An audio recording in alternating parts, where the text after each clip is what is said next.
Okay, आपने यहाँ पर ईटीएफ की बात की थी मैम और हमने देखा पास डेटा जो है उसमें अच्छा खासा ईटीएफ में इन्फ्लो आता हुआ दिखा है और गोल्ड की अगर हम बात करें तो ना सिर्फ डोमेस्टिकली ग्लोबली जो है वो इंटरेस्ट अब गोल्ड की तरफ ज़्यादा बढ़ता हुआ हमें नज़र आ रहा है। लेकिन अभी हमारे जो व्यूअर्स हैं, बहुत सारे लोग जो हैं वो ईटीएफ में जानना चाह रहे हैं कि क्या ईटीएफ जो है अभी इस सिनेरियो के बीच में पिक करना सेफ है? बिल्कुल किया जा सकता है, बट ईटीएफ को आप शॉर्ट टर्म ट्रेडिंग के पर्सपेक्टिव से ना देखें, मेरी एडवाइस यही रहेगी। इसको आप एक इन्वेस्टमेंट की तरह देखें, which is a replica of physical gold. यहाँ पर आपके पास ईज रहती है ऑफ लिक्विडिटी, ट्रांजैक्शन करना बहुत ईजी है आपके पास एक्सचेंज प्लेटफॉर्म पर, प्योरिटी के कंसर्न्स नहीं है, थेफ्ट की कंसर्न्स नहीं है, और आपको मेकिंग चार्जेस भी नहीं देने होते जिस तरीके से आप ज्वेलरी में मेकिंग चार्जेस देते हैं। सो यहाँ पर बहुत सारे बेनिफिट्स हैं as compared to physical gold. So यहाँ पर अभी भी ओवरऑल व्यू पॉजिटिव बना हुआ है, जैसे कि मैंने फैक्टर्स को हाईलाइट किया।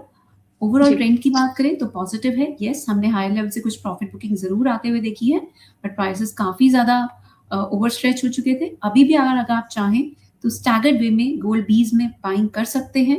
अगर हम ट्रेंड की बात करते हैं तो 110 के लेवल पर गोल्ड बीज में अभी भी एक स्ट्रॉन्ग सपोर्ट बना हुआ है। हाई साइड में हमारा ऐसा मानना है कि नए हाइज भी आपको over the course of this year बनते हुए नजर आएंगे। अगर नियर टर्म की सिर्फ बात करते हैं, 140 तक का लेवल को इसको ये टेस्ट कर सकते हैं गोल्ड बीज। बट वहीं अगर हम स्लाइटली लॉन्गर टर्म की बात करें तो 165 तक का लेवल भी गोल्ड बीज में आपको देखने को मिल सकता है। सो यहाँ पर भी स्टैगर्ड वे में बाइंग की एडवाइस रहेगी, keeping an I on the support level of 110। Okay, यहाँ पर मैम हमारे कुछ व्यूअर्स के क्वेश्चन भी आए हैं। उनके जवाब भी हम चाहेंगे कि आप ज़रा सजेस्ट कीजिए क्या करना चाहिए इन्हें। सबसे पहले संगीता जी का क्वेश्चन है, कह रही हैं कि मैम मैंने फिजिकल में गोल्ड लिया है 130 के भाव पर, अब आगे सेल करना है या फिर होल्ड करके रखा जा सकता है?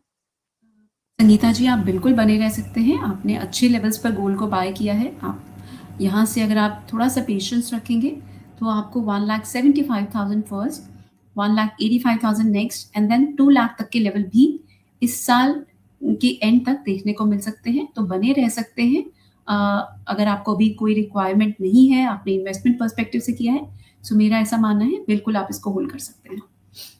ओके, सुभाष जी कह रहे हैं कि 420 में इन्होंने जो है वो सिल्वर खरीदारी की थी। हाइज़ के आस-पास इन्होंने मैम सिल्वर खरीद लिया है, अब जानना चाह रहे हैं कि आगे क्या करें?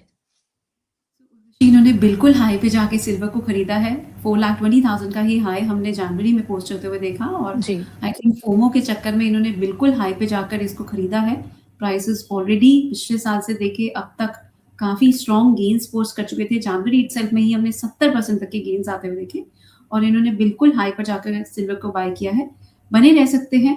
सी यहाँ पर तो मैं बिल्कुल भी आपको लॉस बुक करने की एडवाइस नहीं दूंगी, बिकॉज ट्रेंड ओवरऑल देखें तो पॉजिटिव है और आपने ऑलरेडी काफ़ी ज़्यादा डाउन साइड देख ली है। 2,25,000 का लेवल जब तक सिल्वर में होल्ड कर रहा है, ट्रेंड अभी भी पॉजिटिव बना हुआ है। और मैं तो कुछ फैक्टर्स की भी बात करना चाहूँगी। जिस तरीके से सिल्वर की इंडस्ट्रियल यूज़ केस है, AI data centres, electric vehicles, solar panels, और ये डिमांड अभी और बढ़ती हुई नज़र आ रही है 2030 तक।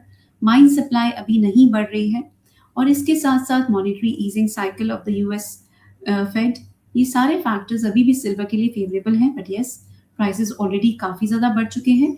बट जिस तरीके से हमने $50 पर आउंस के ऊपर लास्ट ईयर ब्रेकआउट आते हुए देखा, ये सब इंडिकेट कर रहा है कि ये ओवरऑल जो थीम है सिल्वर की, ये अभी भी ओवरऑल वर्क करेगी। आपको पर थोड़ा सा होल्ड रखना होगा सिल्वर को। बहुत जल्दी में शायद ये लेवल आपको आते हुए ना नजर आए, बट अप्रैल ऑनवर्ड्स हम एक्सपेक्ट कर रहे हैं कि प्राइसेस में एक अच्छी अपसाइड देखने को मिल सकती है। Prices are currently going through a phase of time-wise and price-wise correction, because already overstretch हो चुकी थी रैली, पैराबॉलिक मूव हमने आते हुए देखा। सो एक ओवरऑल बुल रन के लिए ये हेल्दी करेक्शन का फेज चल रहा है। सो पेशेंस रखें, आपको आपके लेवल्स भी मिल जाएंगे, एंड इनफैक्ट आपको गेन्स भी आते हुए देखने को मिल सकते हैं अगर आपका थोड़ा सा लंबा नजरिया है। इनफैक्ट अगले 2 सालों में हम सिल्वर को काफी हायर जाते हुए देख रहे हैं। बट इस साल की भी बात करें तो फर्स्ट लेवल्स आपके लिए रहेंगे 3 lakh first, and then 350, and then आपको 4.5 लाख तक के भी लेवल इस साल आते हुए देखने को मिल सकते हैं। तो थोड़ा पेशेंस रखें, और अगर 2 साल का पर्सपेक्टिव रखेंगे तो आपको इससे भी ज्यादा हायर ट्रेजेक्ट्री में सिल्वर के प्राइसेस जाते हुए नजर आ सकते हैं। इनफैक्ट हमारा ऐसा मानना है कि सिल्वर के प्राइसेस 7 लाख मार्क को भी अगले 2 से 3 सालों में टेस्ट करते हुए नजर आ सकते हैं।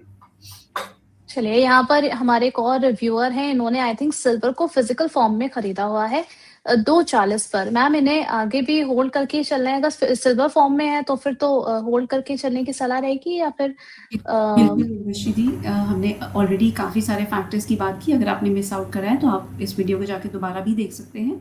अगर आपने 240 के लेवल पर बाय किया है तो बहुत अच्छे लेवल्स पर आपने बाय किया है फिजिकल में। आप बिल्कुल बने रह सकते हैं। अगर आप नियर टर्म का या मीडियम टर्म का भी व्यू लेते हैं तो 3.5 लाख तक के लेवल आपको देखने को मिल सकते हैं जल्दी ही। जो हमने हाई लेवल्स की बात की उनमें टाइम लगेगा, 4.5 लाख तक के लेवल उसमें ज़रूर टाइम लगेगा, बट 3.5 लाख के लेवल हमें लगता है जल्दी ही आपको देखने को मिल सकते हैं, तो बिल्कुल आप बने रह सकते हैं। ओके मैम, यहाँ पर हम थोड़ा-सा डिमांड के लिहाज से भी समझना चाहेंगे गोल्ड और सिल्वर दोनों को ही। जब हम सिल्वर के प्राइसेज़ इस तरीके से स्पाइक होते हुए देखते हैं, then obviously there is factor of inflation also, तो हम उस नज़रिए से भी समझना चाहेंगे आगे क्या हमें इन्फ्लेशन भी इस तरीके से स्पाइक होता हुआ नज़र आएगा? क्योंकि अगर इंडस्ट्रियल डिमांड लगातार बढ़ रही है, देन ऑब्वियसली जो प्रोडक्ट है वो भी हमें महँगा पड़ने वाला है। ऐसे में क्या सिल्वर जो है वो कुछ ऐसा कुछ कह सकते हैं एक और मेटल जो है वो इस तरीके से प्लेस में आ जाए कि इंडस्ट्रियल डिमांड उसकी भी जो है वो स्पाइक होती हुई नज़र आए। जैसे कि हम कॉपर को भी इस दौरान डिस्कस कर सकते हैं क्योंकि उसकी भी डिमांड बढ़ रही है। क्या डिमांड पर कोई असर पड़ेगा आने वाले समय में? यस, उर्वशी पड़ेगा, बिकॉज़ जब भी किसी भी रॉ मटेरियल के प्राइसेस बहुत एक्सेसिवली बढ़ जाते हैं, तो इंडस्ट्री को के लिए उसको यूज़ करना वायबल नहीं रहता है, बिकॉज़ उनके प्रोडक्ट्स काफ़ी एक्सपेंसिव हो जाते हैं और उनके मार्जिन्स, जो इंडस्ट्रीज़ हैं, उनके मार्जिन्स काफ़ी हद तक श्रिंक हो जाते हैं। फिज़िकल डिमांड अभी भी चाइना में काफ़ी स्ट्रॉन्ग बनी हुई थी, बट अब अगर वहाँ पर देखें तो सोलर पैनल इंडस्ट्री में they are considering to substitute silver with some other material. Even though silver की जो थर्मल कंडक्टिविटी है वो बहुत सुपर्ब है, इसका कोई एग्जैक्ट रिप्लेसमेंट नहीं है, but copper comes as a 97% substitute to silver. So अगर सिल्वर के प्राइसेस जिस तरीके से हमने जनवरी तक बढ़ते हुए देखे, ऐसे ही दोबारा बढ़ते हुए नजर आएंगे, तो बहुत ज़्यादा सब्स्टिट्यूशन के चांसेस नजर आते हैं। वाइबल नहीं रहेगा सिल्वर की यूज़ करना। और अभी भी जो डेटा निकल के आ रहे हैं सिल्वर की, इस साल भी इंडस्ट्रियल फैब्रिकेशन डिमांड में हम 2% तक का डिक्लाइन आते हुए देख सकते हैं, विच इज़ इंडिकेटिव कि इवन तो अभी कोई मेजर सब्स्टिट्यूशन नहीं हुई है, पर जो ओवरऑल डिमांड है वो कम हो गई है। तो जहाँ पर भी ईज़िली सिल्वर यूज़ होती थी, वो अब उतनी यूज़ नहीं हो रही है, इवन दो सब्स्टिट्यूट नहीं हुई है। बट उसकी जो यूसेज है वो कम कर दी गई है, जिससे भी हमने प्राइसेस पे इम्पैक्ट पड़ते हुए देखा। और अगर प्राइसेस में दोबारा से तेज़ी हम आते हुए देखेंगे तो ये दोबारा से होगा। सो कॉपर में इसका डेफिनिटली एक पॉजिटिव इम्पैक्ट हम आते हुए देखेंगे। कॉपर की भी डिमांड यहाँ से बढ़ती हुई नज़र आ रही है, स्पेशली अगर हम इलेक्ट्रिक व्हीकल स्पेस में देखते हैं तो कॉपर की डिमांड काफ़ी ज़्यादा अगले कुछ सालों में बढ़ती हुई नज़र आ रही है।